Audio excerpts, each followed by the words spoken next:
संदीप बत्रा जी करनाल से। जी। महाराज जी श्री हरिवंश। महाराज जी आपके श्री चरणों में कोटि कोटि प्रणाम। महाराज जी मैं हर रोज श्रीमद् भागवत गीता का पाठ करता हूँ और आपके श्रीमुख से मिला हुआ श्री राधा नाम का जप सुबह सैर करने से लेकर दिन के व्यापार के समय तक प्रयास करता हूँ कि जप हो। महाराज जी मैंने बहुत संतों से श्रीमुख से सुना है कि गुरु का स्थान परमात्मा से भी ऊंचा है। मेरे मन में भी गुरु के प्रति बहुत श्रद्धा है और विश्वास भी है, लेकिन जो समर्पण की भावना गुरु के प्रति होनी चाहिए जिससे गुरु भगवान से भी ऊंचे लगे, मुझ अधम के अंदर नहीं आ पा रही। महाराज जी कृपा करें, कैसे आगे का मार्गदर्शन करें। वैसे भगवान से ऊंचा तो कोई नहीं है, भाव है जिसके अधीन भगवान भी हो जाते हैं, इसलिए भाव को ऊंचा कहा गया। और भाव की प्राप्ति गुरु से होती है, इसलिए मोरे मन प्रभुवश विश्वासा, राम ते अधिक राम कर दासा। बात समझ रहे ना? भगवान से बढ़कर तो कोई है ही नहीं, क्योंकि भगवान ही भगवान है, दूसरा कोई है नहीं। ज्ञान दृष्टि से देखो तो भगवान ही भगवान है। तो फिर कहा क्यों गया कि गुरु भगवान से बढ़कर है? क्योंकि भगवान के रहने पर भी हम माया में फंसे हैं, लेकिन वही भगवान जब गुरु रूप से आ गए तो हमें माया मुक्त कर देते हैं।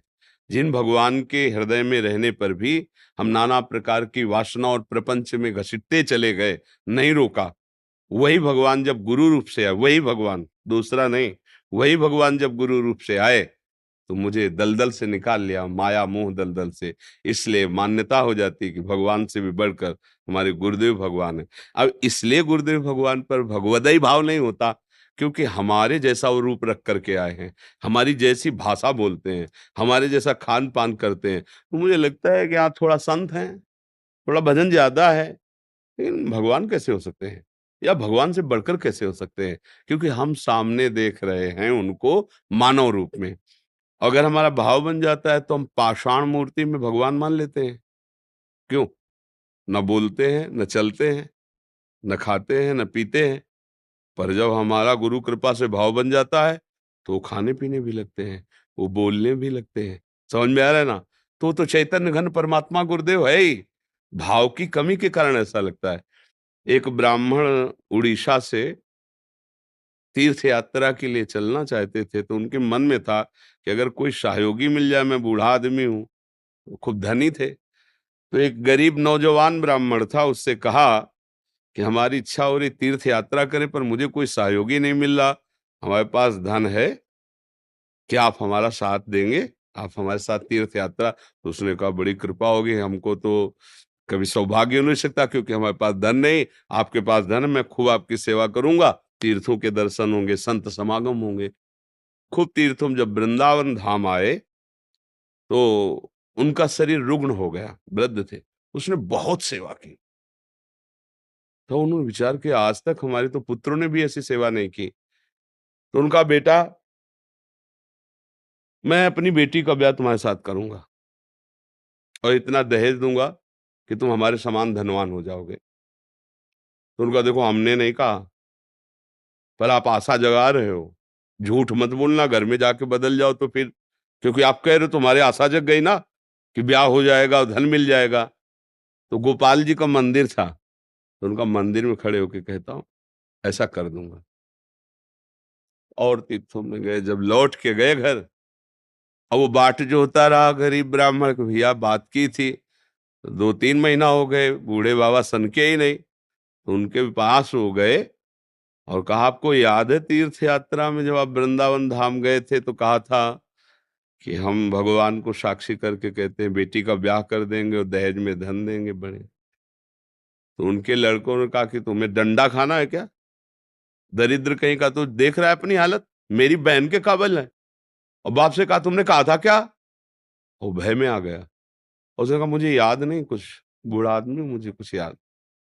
वो जवान ने कहा देखो हम कहा था उस समय तुमसे कि हमारी कोई आशा नहीं, तुमने अपने आप हमसे कहा है, हमारी आशा जगा दी और फिर इसके बाद तुम नकार रहे हो, अब हम पंचायत डलवाएंगे। तो उस समय न्याय ग्राम पंचायत में प्रधान और ऐसे मुखिया जन करते थे। पंचायत लगाई, जवान आदमी था, तो पंचों ने पूछा, तो लड़के ने सिखा दिया भूल से भी आमद कर। तो उनका कि बूढ़ा हूं, मुझे कुछ याद नहीं, घटना याद नहीं मुझे। तो उनको याद नहीं, भगवान को साक्षी करके कहा था। तो लड़के ने कहा अगर साक्षी दे दे भगवान आके ना, तो हमें बूढ़े से पूछने की जरूरत नहीं, हम तुम्हें बेटी का ब्याह दे देंगे, जितना कहोगे उतना दहेज दे देंगे। क्योंकि वो जानते थे कि मूर्ति कहीं चल के थोड़ी आती है, और इसको विश्वास था कि भगवान भगवान चाहे मूर्ति में हो चाहे चैतन्य घन में हो तो सब में विराजमान है। कुछ था घर में जो बेचा, 5 रुपया लिया, वृंदावन आया। ठाकुर जी का शयन भोग लग रहा था, कहा महाराज गोपाल जी ब्याह वाली बात है हमारी और उसके साक्षी आप हो, तो आप साक्षी दे दे तो हमारा ब्याह हो जाएगा, तुम्हारे सामने बात हुई थी। लोग पागल समझने लगे, मंदिर में क्या बातें कर रहा है ब्याह आके भगवान। भोग लगा, पर्दा लग गया, मंदिर बंद हो गया, वो बाहर बैठ गया। बीच बीच में सुनो हमारी बात सुन लो, आपको साक्षी देना पड़ेगा, आपको चलना पड़ेगा। आपके सामने बूढ़े बाबा ने कहा था जब 10वीं बार रात्रि में, तो अंदर से आवाज आई, मूर्ति कहीं चलती है बावरे कही के। तो उनका मूर्ति कहीं बोलती, जब बोल सकती तो चल भी सकती है। निकल के आ गए ठाकुर जी। अब गोपाल जी कोटि मनमथ मनमथ परम सौंदर्य स्वरूप। उनका तुम्हें इतना विश्वास है? बोले मुझे पक्का विश्वास था कि आप हमसे बात करोगे। तो प्रभु अब चल के देखो, ब्याह वाली बात है ना, तो अब चल के आपको वहां साक्षी देना पड़ेगा। बोले चलेंगे तो, पर हम देखो वृंदावन के हैं तो हमें खान पान की बढ़िया। बोले हम बेच के पहले पैसा लाए, आपको रबड़ी रसगुल्ला जो कहोगे। अब ब्याह वाली बात है इसलिए खवाते पियाते चलेंगे आपको, पर हमें पता कैसे चलेगा कि आप आ रहे हो। भगवान ने कहा पीछे मुड़ के मत देखना, मेरे पैरों की झनकार तुम्हें सुनाई दे, समझ लेना मैं आ रहा हूं। जहां भोग लगाना था वहां रुक जाता, भगवान को भोग लगाता, फिर चल देता, पीछे मुड़ के नहीं दे। जब नजदीक पहुंच गया उड़ीसा में, तो उसको लगा एक बार तो देखे कैसे चलते हैं भगवान। जब देखा तो खड़े भगवान। तो उनका चलो, बोले हमारी तुम्हारी शर्त थी। अब गांव के नजदीक आ गया था। बोले कोई हमारा हो गया काम। गांव पंचायत में गए, वो गोपाल जी साक्षी देने आए हैं। अरे भागे सब लोग दर्शन। भगवान ऐसे किसी की हिम्मत पड़ी साक्षी पूछने की, जब भगवान वृंदावन से चल के आए। विश्वास किया ना, तो मूर्ति चल करके चली गई। विश्वास और भाव यदि हो जाए तो गुरु भगवान से भी बड़ी मान्यता इसीलिए दी गई। माया प्रपंच में मैं फंसा था, भगवान थे पर मेरा उद्धार नहीं हुआ, पर जब गुरुदेव ने वरण कर लिया तो फिर माया प्रपंच मुझे फांस नहीं पाई। और मोक्ष मूलम गुरु कृपा, उनकी कृपा से मैं मुक्त हो गया इस संसार से। इसलिए गुरु तो अपने भाव बढ़ाने पड़ेंगे। अगर हमारे भाव नहीं तो फिर गुरु का स्वरूप मनुष्य जैसा ही दिखाई देता है। वे थोड़ा भजन करते हैं, थोड़ा भी रखते हैं, साधु महात्मा है, पर भगवान या भगवान से बढ़कर ऐसा भाव। और जब भाव हृदय में आएगा तभी प्रतिपल होने लगता है कि नहीं नहीं, पहले गुरुदेव पीछे भगवान। ये भाव प्रत्येक सिद्ध उपासक के हृदय में पहुंचता है। पहले गुरुदेव फिर श्री जी, पहले गुरुदेव। क्योंकि श्री जी तो पहले भी थी ना। न मैं जान पाया, न मैं सुधर पाया, न मैं सतमार्ग, लेकिन जब गुरुदेव रूप से आए तो जिस दिन से हाथ पकड़ा निहाल कर दिया। अब नहीं, अब तो पहले गुरुदेव। गुरु साक्षात परब्रह्म, तस्मै श्री गुरुवे नमः, बात बन जाती है।